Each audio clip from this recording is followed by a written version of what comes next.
Life is crazy. Sarah complaining that the kids are lazy. Don't know why life amazes me. This is life. Sarah, what are you doing? Emancipate your strife. This life you're scrutinizing. Take off your 3D glasses to see. This is real. Every time I think about the secrets these walls hold, I get chills. This life is full of secret wells behind these walls. We got Sarah yelling, Walt loving, Grandma praying, Whitney coming, Ryan investigating, twins intertwining. Stop! Stay where you are. Don't even blink. Listen to what the wall is saying. Look around you. So listen to what your ancestors were betraying. If you listen to what is being said, the secret wells behind these walls will be purified drinking water, invigorating life, instead of the secret wells behind these walls running dry. Talking, praying, loving, caring. Talking, praying, loving, caring. You and I and you. My sister, friend, sister, confidant, sister, twin, sister, you and I and you. From the beginning of mommy's tummy, side by side. Sharing, connected, twin sister, the bond we share. Unbreakable. Indestructible, unconditional love. Divided by this wall. Divided by this skin, divided by these few. Yet we stand tall, side by side, you and I and you separate, but never separated. My sister, twin, sister, best friend. side by side. Talking, praying, loving, caring. Talking, praying, loving, caring. Talking, praying, loving, caring. Talking, praying, loving, caring. Side by side, you and I and you. The twin walls behind these The walls. twin walls behind these walls. Side by side, no doubt. Side by side, my sister. My twin. Here I go again. Man owning another's legacy. The seed of it all. Not only human can't be said of loved ones. Words written on cautiously beating hearts. Secrets flowing through veins of uncertain depths. Like a river with no bottom. Blissful ignorance or anxious reality. I am house of guarded love. I am a sturdy shelter to the ground's family. But I am also a house full of secrets. And these walls are beating deep. The Wells family, so strong yet weak with strength. Walks to the floors, quick with love, holding my walls together. Sarah's past defines who she is and where she is going. Walls past full of shame, ruining family love and mitigating guilt. Your graves past paving and igniting the secret. The children triggering unborn destruction. My windows curtained with loving faces. But oh, what a joy was shared when Whitney Mary Wells was born. As she grew, this house evolved. The dog and unpromising future activated erosion. A new foundation began built with love. Rules multiplied as Brian Wells entered this world. Moving fast, exploring knowledge in his own quirky way. Between him and Whitney, they always had something to say. My walls held up the ultimate American dream. A loving couple, one son and one daughter, until the unexpected happened one day. Twins. So different, yet the same. Bethany and Nasika didn't know they had completed this house's frame. My roof, sturdy and girded with great-grandmother's wisdom. Silent and gave but blows like a mighty wind. I am house of guarded love. I am sturdy shelter to the ground's family, but I am also a house full of secrets, and these wells are getting deep.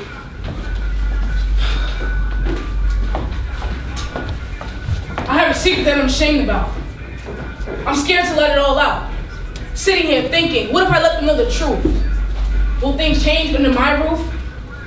Even when I want to, something tells my heart to stop. That something is the secret I keep. Maybe it's best not to tell. Because secrets aren't for sale. My life is not like a fairy tale. This is the secret wells behind these walls. Good morning, everybody. Good morning, son. I'm starved. What did I tell you how to do 10 minutes ago? I was just about to do it right now. Then get up and do it. What are you guys waiting for? All of you, get up now. He's up off him, Sarah. Jay, give him a break. Shut up. You're supposed to have my back, not be against me. A family broken. A mother torn apart from her children due to a father's lack of discipline. So the mother has to do it. Right is right and wrong is wrong. We're supposed to train up a child so they go down the right lane.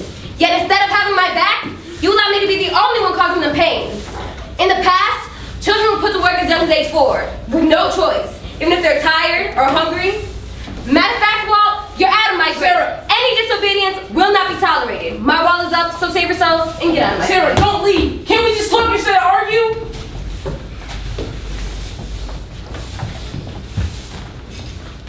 Love is always near. Artists like that we shed tears. We as a family need to change. Time to buy another book or flip to a different page. Don't say the same.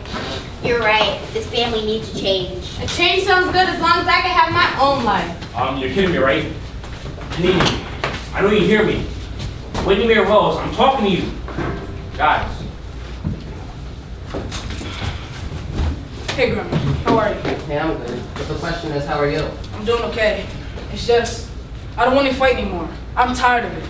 Tired of all the drama with Sarah. I love her, but never mind, forget it. I figured you would say that. How about we talk over breakfast? I heard you say you were hungry. Sounds good. What do we have? I'm making your favorite, bacon, eggs, and toast. I like the sound of that. Are you gonna make your delicious fried chicken for dinner? You know I love your chicken. Yes, I am. Now tell me why you and Sarah are fighting so much. Well, I asked her to ease up off the kids and stop being so strict with them. I mean, they don't need all that before they go to school. Of course, she blew it way out of proportion. Like always. I don't know why she's in this mood, but I hope things get better. She's not the woman I married. It's like we're drifting farther and farther apart. I know we have busy work schedules, but it seems like we're only to make time to argue with each other rather than love each other. I think at this point, it's only these walls keeping us together. Maybe she just needs time. Sarah has a lot of pressure on her at the law firm, and she just wants what's best for the kids. As a matter of fact, you need time too. You both need time to ease whatever it is that's causing this disconnection between you two. But everything's gonna be okay. Thanks, Grandma. I love talking to you. You get me better than most of my family. I love you too. Have a blessed day, and I'll see you when you get home later. All right.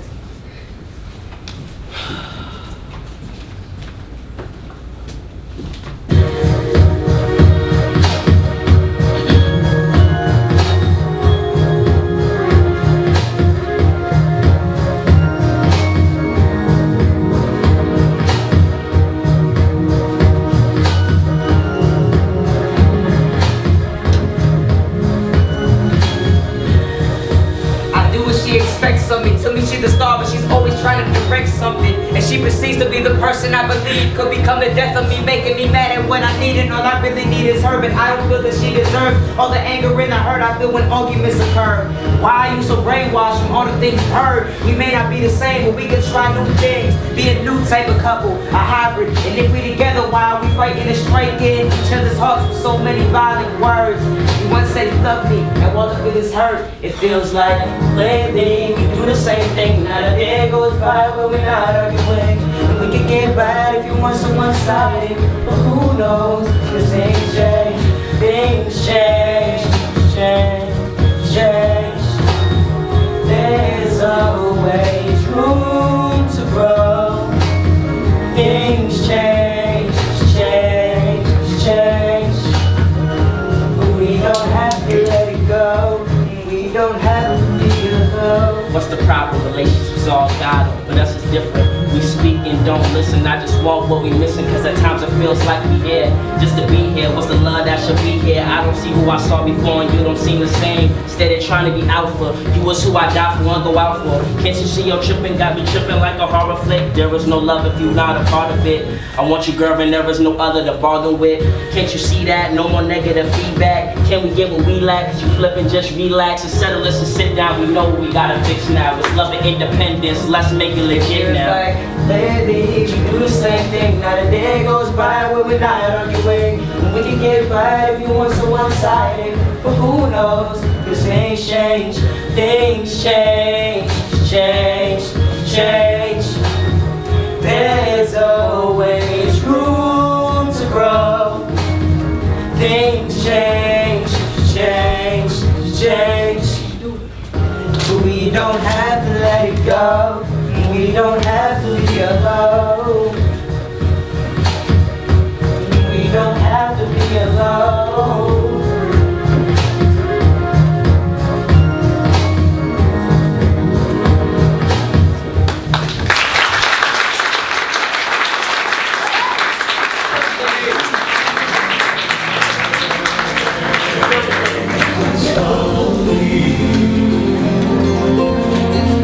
If I want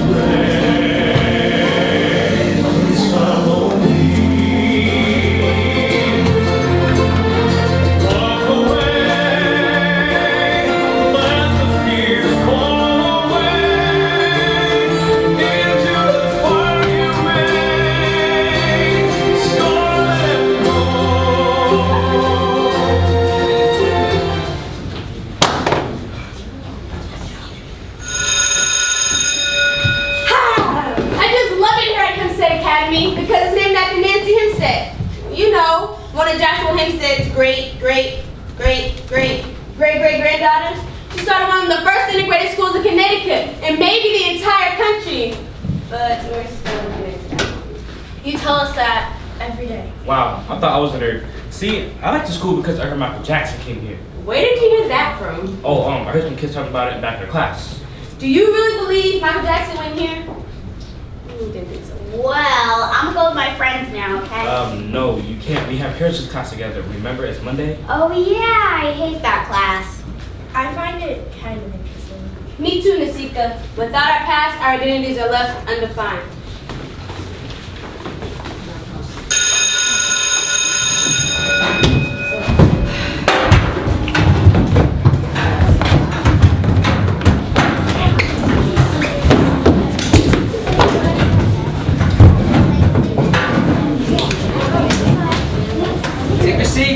Take your seats. Starting a new project today. Hush. Now, I think you all found the topics I chose for this project very interesting. How many of you have heard of the Hempstead House? Sir, who hasn't? This is News London. All right, Brian, you're very smart, but your mouth is gonna get you in a lot of trouble. One more word out of you, and you're out. Now let's continue with our lesson. New London is full of history. And for this project, I will give you information on each topic to start with. Then you will do further research. A lot of important historical events revolve around the Hempstead House and the many generations of family members who live there. Who could tell me about the one Hempstead we already know about? Oh, go ahead, Nini. Tell people what you told us this morning. Well, Nancy Hempstead was an abolitionist. She started one of the first schools in Connecticut, and maybe the entire country. That's who our school is named after. And they call me a nerd. Whatever. Okay, Brian, let's strike two. Whitney, you're correct. Nancy, along with her sisters Mary and Martha, were abolitionists who fought against the institution of slavery in the 1700s, over 100 years before the Civil War. They wrote letters to churches and Congress and published an anti-slavery newspaper. The three Hempstead sisters tried to redeem their ancestor Joshua's legacy of owning a slave 100 years before he purchased one in 1727. There were slaves in New London? Yes, there were slaves and slave owners like Joshua Hempstead, the original owner of the Hempstead House, which was built in 1678. He also owned a slave by the name of Adam Jackson. Now, Joshua kept a diary and wrote a great deal about Adam Jackson and his life in the Hempstead House. Historians have learned a lot from people's letters and diaries. Sir, have you read the Joshua Hempstead's diary? Yes, I have. But today we're going to focus on other connections to the Hempstead House. One story is the Battle of Groton Heights. Hempstead by the name of Stephen fought the Battle of Groton Heights and lived to tell about it. His account is the only surviving story of what happened during that battle. Now, who could tell me about the Battle of Groton Heights? Sir, I believe it's pronounced Groton, not Groton, and not Groton thing. All right. Brian, last strike. See me after class. Now, who could tell me about the Battle of Groton Heights? I know. Yes, Omar. It was a battle during the Revolutionary War and took place at Fort Griswold and Bryan. Raise your hand, please. Yes, Xavier. The battle happened the same day Benedict Arnold burned down New London. Colonel Ledger was in charge of Fort Griswold. He was forced to surrender to the British colonel, who stabbed Colonel Ledger with his own sword. Thank you. Now, there's a Hempstead connection to the Amistad. Who could tell me about the Amistad? Well, I go to church. Know it all. A Cuban ship carrying captured African slaves who were going to be sold into slavery in 1839. But the captured men revolted and took over the ship in 1839. But the slaves commanded the surviving crew to sail them back to Africa, but instead they sailed them to New London. Yes, thank you, Brian. Mr. Church, Yes, Imara. how does all this connect to the Hempstead House? It was Mary's husband, John Bowles, and his brother William, who got on board the Amistad when it docked in New London. They alerted the authorities in New Haven that the ship was illegally carrying African citizens intended to be sold into slavery. Now, slavery was illegal in Connecticut by then. It was their letter that led to the court case and trial and helped to free the captured Africans.